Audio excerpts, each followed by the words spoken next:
Cela fait des siècles que les flamants roses migrent au lac Natron au nord de la Tanzanie. Ils s'y reproduisent, élèvent leurs petits et puis s'envolent vers d'autres lacs d'Afrique de l'Est. Leur couleur rose provient même d'une bactérie, d'une algue du lac qu'ils mangent. Mais cet environnement est menacé.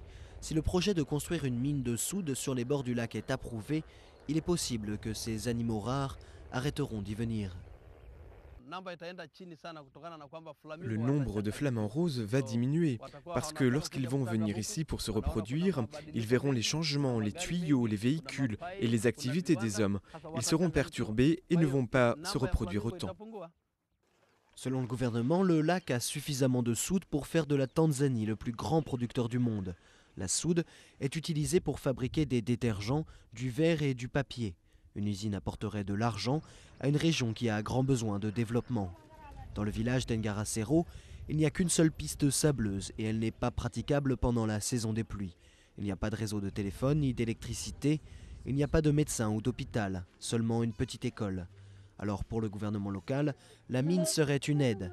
Il assure qu'il minimisera au maximum l'impact sur l'environnement. En plus de créer des emplois, cela va améliorer les conditions de vie. Ce sera aussi un catalyseur pour l'activité économique. En 2008, le groupe industriel Tata avait retiré sa proposition de construction de l'usine suite à des pressions de groupes de protection de l'environnement. Mais le président de la Tanzanie veut maintenant que l'usine soit construite le plus vite possible. C'est un sujet qui divise les locaux.